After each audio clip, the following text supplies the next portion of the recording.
आप देख रहे हैं न्यूज इंडिया, आपके साथ मैं रचना बंसल। शाम 7 बजे के बुलेटिन की शुरुआत बड़ी खबर के साथ कर रहे हैं। देश में बड़ी आतंकी साजिश नाकाम कर दी गई है। इसमें हुआ क्या है, उत्तर प्रदेश, मध्य प्रदेश और पंजाब से 3 संदिग्ध पकड़े गए हैं। ये संदिग्ध आतंकी है जिनका पाकिस्तान से कनेक्शन था। दिल्ली पुलिस ने 3 आतंकवादियों को गिरफ्तार कर लिया है। दिल्ली पुलिस की स्पेशल सेल ने तीनों की गिरफ्तारी की है। पाकिस्तानी खुफिया एजेंसी ISI के संपर्क में ये तीनों थे। आतंकी शहजाद भट्टी से तीनों आतंकियों के तार जो हैं वो जुड़े हुए नजर आ रहे हैं। दिल्ली पुलिस की स्पेशल सेल ने 3 संदिग्ध आतंकियों को गिरफ्तार किया है। ये गिरफ्तारियां मध्य प्रदेश, उत्तर प्रदेश और पंजाब से की गई हैं। शुरुआती जांच में सामने आया है कि तीनों आतंकियों के पाकिस्तानी खुफिया एजेंसी ISI से सीधे लिंक जुड़े हुए हैं। बताया जा रहा है कि सभी आरोपी ISI से जुड़े हुए आतंकी शहजाद भट्टी के नेटवर्क के संपर्क में थे। स्पेशल सेल काफी समय से इनके नेटवर्क पर नजर भी रख रहा था। फिलहाल तीनों संदिग्धों से पूछताछ चल रही है और पुलिस को इनके जरिए बड़े आतंकी मॉड्यूल का भंडाफोड़ होने की उम्मीद भी है। हाल ही में अनमोल बिश्नोई ने शहजाद भट्टी से अपनी जान को खतरा बताया था। पुलिस इस एंगल से भी अब मामले की जांच कर रही है। 3 आतंकी पकड़े गए हैं। यूपी, MP और पंजाब से इन तीनों की गिरफ्तारी हुई है।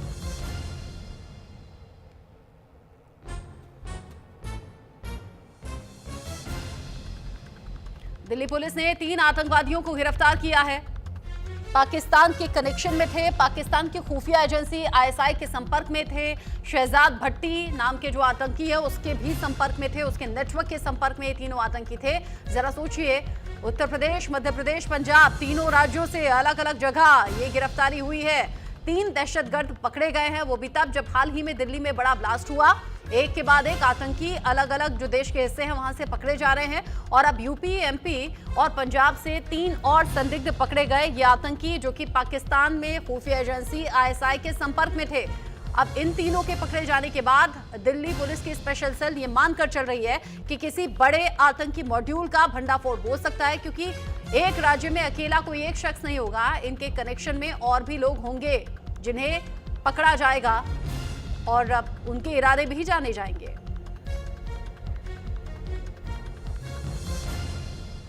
देश में बड़ी आतंकी साजिश हुई है नाकाम। दिल्ली पुलिस ने 3 आतंकवादियों को गिरफ्तार किया।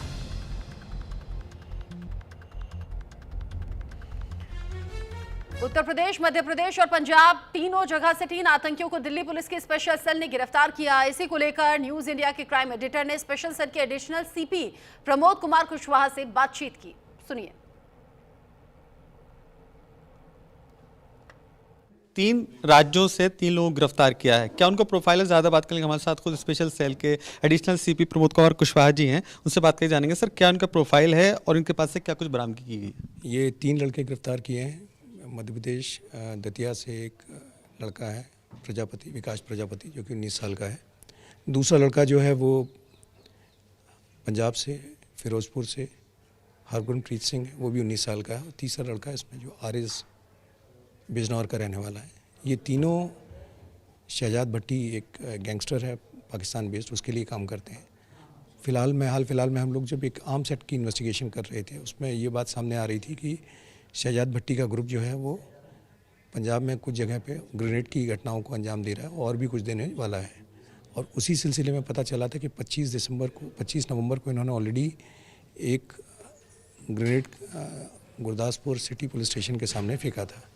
ये तीनों लोग जो पकड़े गए हैं उसी घटना में लिप्त थे, उसके कॉन्स्पिरेसी में थे। कुछ फेंकने वाले थे, लॉजिस्टिक प्रोवाइडर थे। हरगुनप्रीत सिंह तो इनफैक्ट इसमें ग्रेनेड फेंकने वाला था।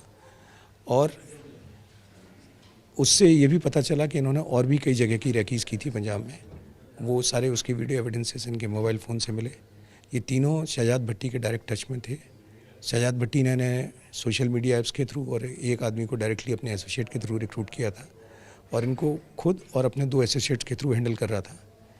इनकी अरेस्ट से इस ग्रुप के बाकी नोड्स भी आइडेंटिफाई हो गए और उन पर भी कार्रवाई की जाएगी और ऐसी घटनाएं जो हो सकती थी उनको प्रिवेंट कर लिया गया है। सर, शहजाद भट्टी के साथ ही 3 लोग थे जिन्हें गिरफ्तार किया गया। क्या यह भी संभव है कि नई उम्र के लोगों को ये बरगला करके अपने गैंग की तरफ आकर्षित करते थे, पैसे का लालच देते थे, और भी लोग होंगे शामिल? देखिए, मैंने कहा कि डेफिनेटली ये कई यंगस्टर्स को, जो यंग उम्र के बच्चे होते हैं, उनको ये गलेबल माइंड्स को पैसों का लालच दे के ल्योर करते हैं। ये लड़के भी उसी तरह से इस ग्रुप में इंड्यूस करके लाए गए थे और इसके लिए काम करने को तैयार हो गए थे। बट घटनाएं काफ़ी सीरियस थी, इनको पता था कि ये क्या करने वाले हैं, उसका क्या अंजाम हो सकता है। तो एक तरह से ये उसके गैंग में शामिल हो गए थे, मैं कह सकता हूँ। और जो और भी हैं, तो हम लोग ने जैसा आपसे कहा कि इसमें और भी कुछ नोट्स में कुछ लोग बाकी हैं, उन पर कार्रवाई की जा रही है। सर, अभी हाल ही में अमेरिका से डिपोर्ट करके भारत लाया गया है अनमोल बिश्नोई, जो लॉन बिश्नोई का भाई है। कल उसने न्यायिक कोर्ट में ये अर्जी लगाई कि उसकी जान को खतरा है। क्या इससे कोई तार जुड़ते नजर आ रहे हैं?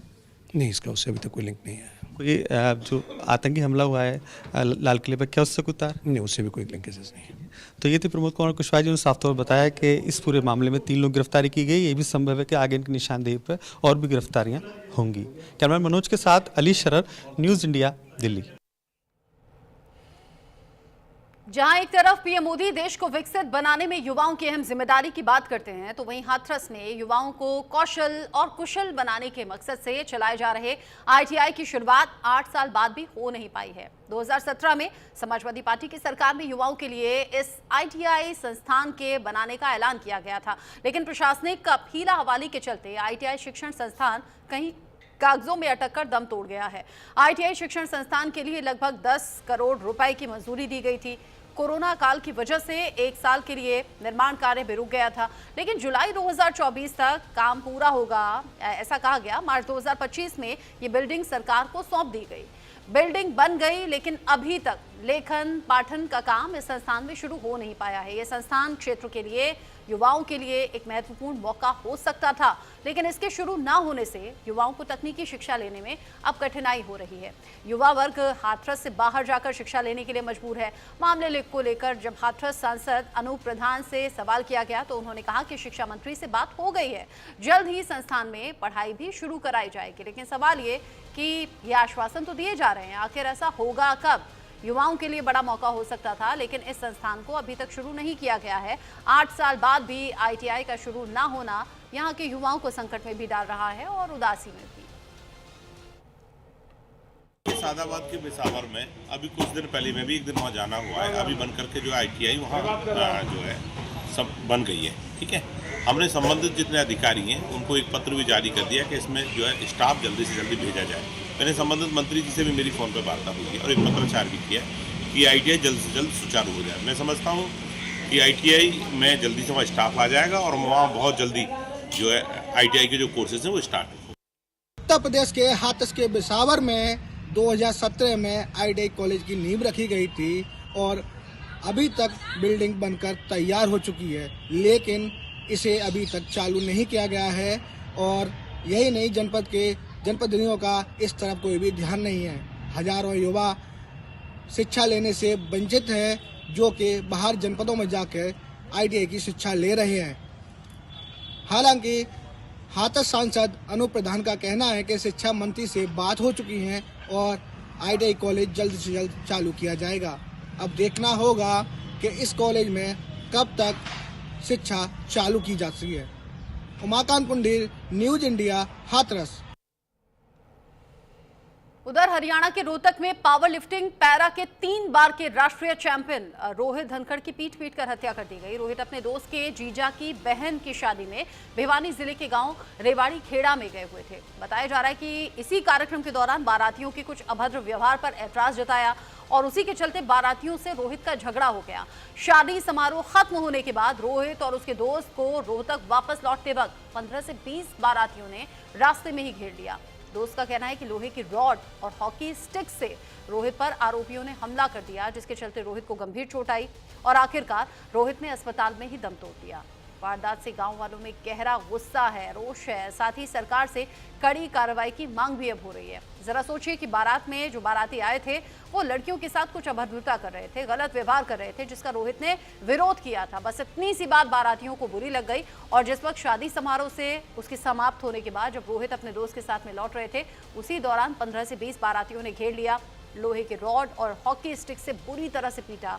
चोटिल स्थिति में अस्पताल पहुंचाया गया, लेकिन इलाज के दौरान ही रोहित ने दम तोड़ दिया। नेशनल प्लेयर का यूं चले जाना, वो भी गलत बात पर आवाज उठाने को लेकर गांव वालों में अब बहुत ज्यादा गुस्सा है और पुलिस से कार्रवाई की मांग हो रही है। रोहतक में जिस तरीके से केस सामने आए हैं, नेशनल प्लेयर को पीट कर मार डाला गया, इस बात से परिवार वाले गहरे सदमे में हैं और गांव वाले अब इंसाफ चाहते हैं, कार्रवाई की मांग हो रही है। मैं और रोहित शादी में गए थे, जो मेरी सिस्टर उसकी ननद की शादी थी, कन्यादान डलवाने के लिए। तो वहाँ पे वो घर के आगे तो गाली गलौज कर रहे थे, तो हमने बोला कि भाई आराम से बाण बेटी था भी है। वो बारात तिगड़ाना था, बारात आ रही थी। हाँ, तो वे ने बोले ठीक है ना बोलते। फिर वो एक जना उनमें तो बोला कि भाई बोल लांगे, तो मैं कहा जब पर होकर बोल लो। फिर वे जो मेरा जीजा दादा ने बोले भाई कोई ना अपने है, आपस में मुंह नहीं गया कर, ये भी अपने थम भी अपने, वह बात उड़ा होगी थी। इस बच्चे में न तो लड़ाई झगड़े का ऐब था, न ही किसी प्रकार के नशे का ऐब नहीं था। इस लड़के को शादी समारोह में लेके गए। शादी समारोह के दौरान वहाँ कुछ क्या सुनी हुई है, इन बोले भाई सिस्टर तुम्हारे भी है, कोई गलत शब्द इस्तेमाल नहीं करना। उनने वहाँ ड्रिंक की हुई थी, ये वहाँ से चल दिए थे। शादी खत्म होने जैसे ही खत्म होने वाली तो वो आगे मिले। जैसे फाटक बंद थी तो गाड़ी को पीछे से टक्कर मारी आगे से। कम से कम 15 से 20 वहाँ जो चोट मारने वाले थे बंदे थे, उसके सिर में काफी चोट थी और ब्रेन डैमेज था।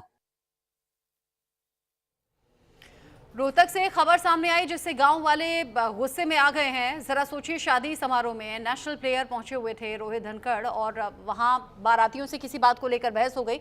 दरअसल बाराती बदतमीजी कर रहे थे, जो शादी समारोह में मौजूद लड़कियां थी उनके साथ में कुछ अभद्र व्यवहार हुआ, जिसको लेकर अपोज किया रोहित ने, और यही बात बारातियों को नागवार गुजरी।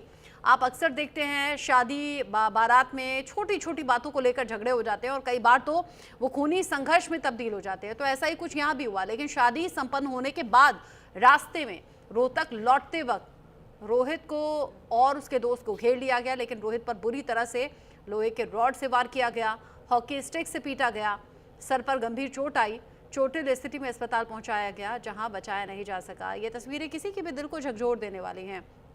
ज़रा सोचिए, घर वालों पर क्या दुख का पहाड़ टूटा है। घर वाले अब सिर्फ रो रहे हैं, बिलख रहे हैं, और वो 15 से 20 जो बाराती थे जिनके जरिए ये हमला हुआ, ये मारपीट हुई, अब उनके खिलाफ पूरा गांव चाहता है कि एक्शन हो।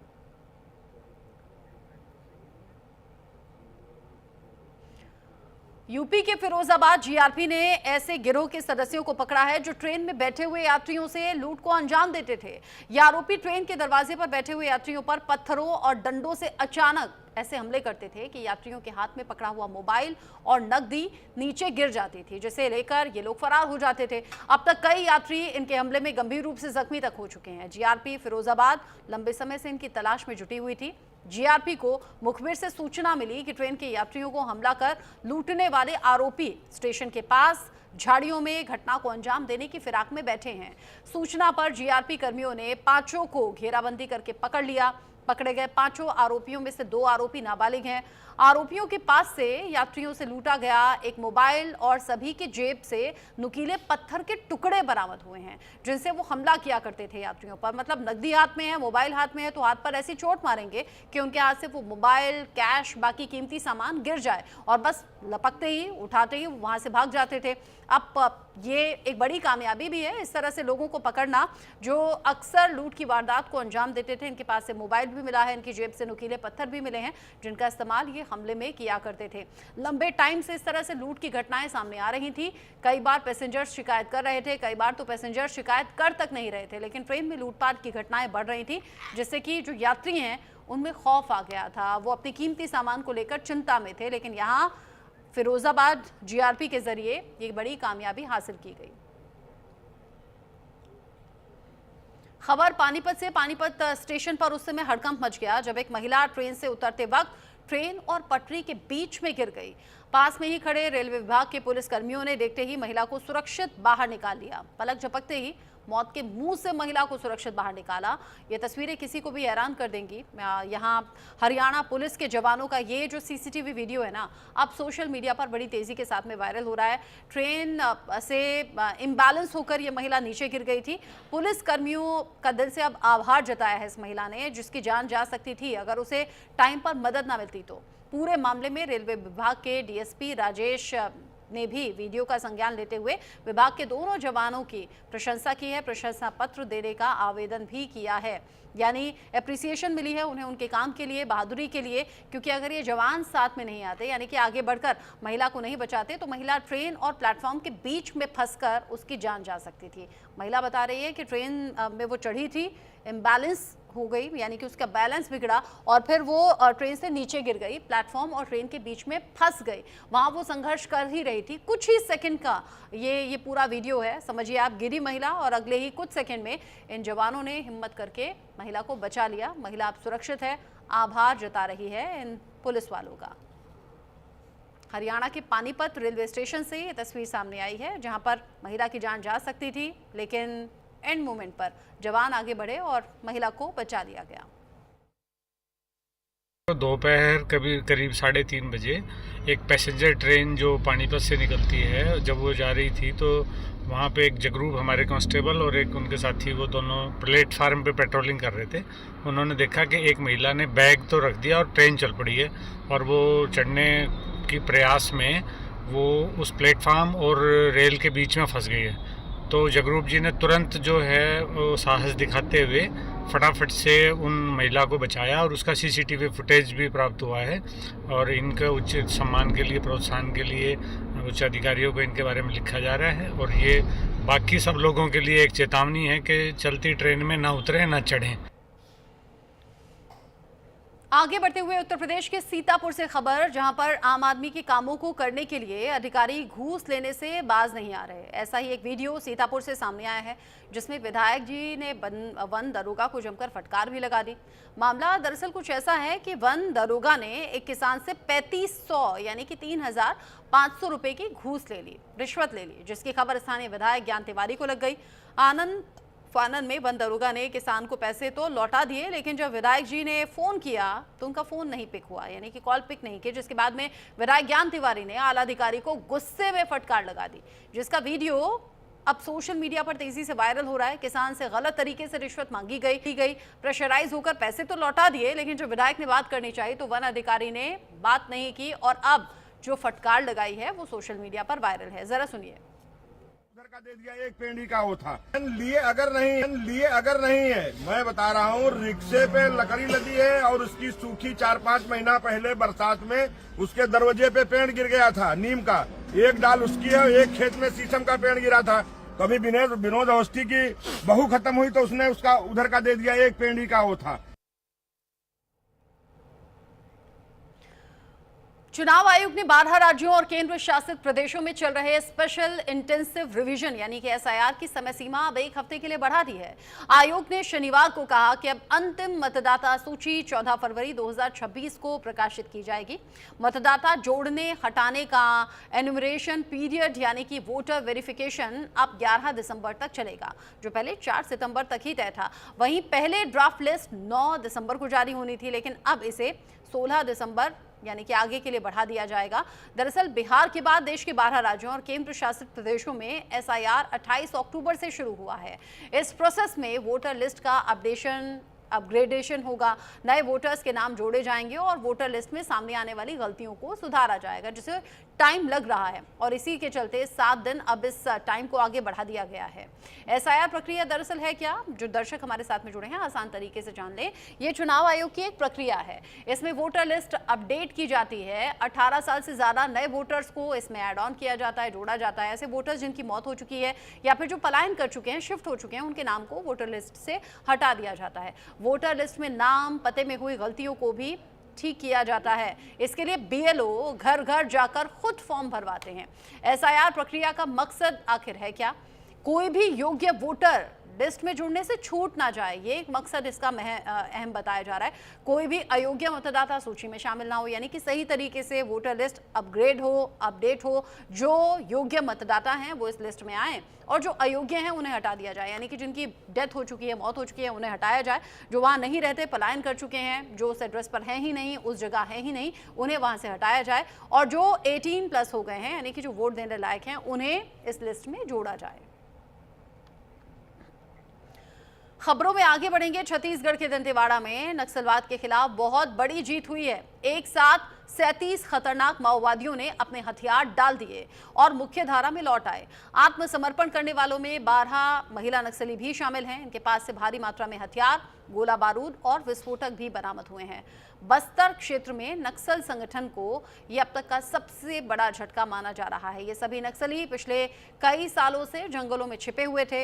इनमें से कई पर पुलिस ने 5-5 लाख रुपए तक का इनाम भी घोषित कर रखा था और अब इनके सरेंडर करने से और बड़ी मात्रा में हथियार मिलने से ऐसा लग रहा है कि जो टारगेट है 2026 तक नक्सल मुक्त होने का, वो बहुत जल्द पूरा हो भी जाएगा। बड़ी घटनाएं जैसे जो 2024 में मुठभेड़ हुई है, गोबेल में इनकाउंटर हुआ था और उसके बाद तुलतुली में मुठभेड़ हुआ था, तो विभिन्न मुठभेड़ों में ये लोग शामिल रहे। कमलेश खुद उस मुठभेड़ में था जिसके बाद उसने आंध्र प्रदेश में जाकर आत्मसमर्पण किया है, तो उसका डिटेल भी हम लोगों ने प्रेस नोट में डाला है कि बाकी तो अभी आत्मसमर्पण किया इन्होंने, तो जो विस्तृत जानकारी है इनसे आगे पूछताछ करने के बाद और हमें पता चलेगा तो फिर तक से बताया जाएगा। इसमें टोटल 27 इनामी है, तो 37 में 27 इनामी नक्सली है, कुल 65 लाख का इनाम। हर साल नवंबर में ट्रैफिक पुलिस की तरफ से यातायात महीने के रूप में इसे मनाया जाता है। इस अभियान के तहत लोगों को जागरूक भी किया जाता है, ट्रैफिक नियमों के बारे में जानकारी दी जाती है। नोएडा में ट्रैफिक को लेकर, यातायात को लेकर traffic DCP doctor Praveen Ranjan Singh से क्राइम एडिटर अली शरर ने बातचीत की। यातायात माह का आज समापन है। ज़्यादा बात करने के लिए हमारे साथ खुद traffic DCP doctor Praveen Ranjan मौजूद हैं, उनसे बात करके जानेंगे। सर, नोएडा में अब तक इस एक महीने के अंदर क्या कुछ कार्रवाई की गई है? देखिए, यातायात माह जो माह नवंबर में मनाया गया, इसमें जागरूकता के विभिन्न कार्यक्रम कराए गए। इसके साथ ही साथ प्रवर्तन की कार्रवाई हुई, जिसमें यह देखा गया कि विगत वर्षों की अपेक्षा इस वर्ष जैसे हेलमेट के अंतर्गत कम कार्रवाई करने को मिली, लोगों में जागरूकता आई। विगत वर्ष मैं बताऊं 2,22,000 के करीब चालान हमारे हुए थे प्रवर्तन के कार्रवाई के दौरान। इस साल 1,47,000 के आसपास हेलमेट न पहनने वालों के विरुद्ध कार्रवाई की गई। वैसे कुल देखा जाए तो प्रवर्तन के दौरान यातायात नियमों का उल्लंघन करने में लगभग 3.7% कार्रवाई विगत वर्ष से इस वर्ष अधिक की गई है। सर, आप बता रहे हैं 1,47,000 चालान कटे हैं, तो इनमें कौन कौन से वाहन थे जिनके खिलाफ ये कार्रवाई की गई? नहीं, 1,47,000 तो मैं केवल 2 व्हीलर की बात कर रहा हूँ, 2 पहिया वाहन जो बिना हेलमेट के चल रहे थे। मैं एक तुलनात्मक आपको बता रहा था कि विगत वर्ष 2 पहिया वाहन पर हेलमेट न चलाने वाले ऐसे व्यक्तियों के विरुद्ध जो प्रवर्तन की कार्रवाई की गई थी चालानी, वह 2,22,000 थी। इस साल वह कम होकर 1,47,000 हुई। इसका मतलब ये हुआ कि लोग जागरूक हुए और हेलमेट अधिक से अधिक लोग लगाए, इसलिए उसका उल्लंघन करते हुए नहीं पकड़े गए। इस एक महीने में आपने स्कूल में, कॉलेज में जाके भी लोगों को जागरूक किया, छात्रों को जागरूक किया? विभिन्न स्कूलों में, कॉलेजों में लगातार पूरे माह यह कार्यक्रम चलता रहा। लगभग 327 स्कूलों में हम लोगों का यातायात के जागरूकता का कार्यक्रम चला, जिसमें लगभग 1.25 लाख बच्चों को जागरूक किया गया यातायात नियमों का पालन करने के लिए। क्या ये अभियान आगे भी जारी रहेगा? लगातार जारी रहेगा, वर्ष भर चलता है। चूँकि निदेशालय के द्वारा इस एक माह को विशेष रूप से यातायात माह के रूप में मनाए जाने का निर्देश प्राप्त होता है, तो लगातार कार्यवाही होती है। वैसे जागरूकता का कार्यक्रम और प्रवर्तन का कार्यक्रम पूरे वर्ष भर चलता है यातायात का। तो ये थे Gautam Buddh Nagar DCP traffic doctor Praveen Ranjan, जिन्होंने साफ तौर पर बताया कि ये पूरी तरह से जो अभियान चलाया गया है ये आगे भी जारी रहेगा और इस अभियान को बाकायदा तेज कर दिया जाएगा। कैमरामैन मनोज के साथ अली शरर, न्यूज़ इंडिया। इसी के साथ वक्त छोटे से ब्रेक का हो गया है। ब्रेक के उस पार भी खबरें जारी हैं।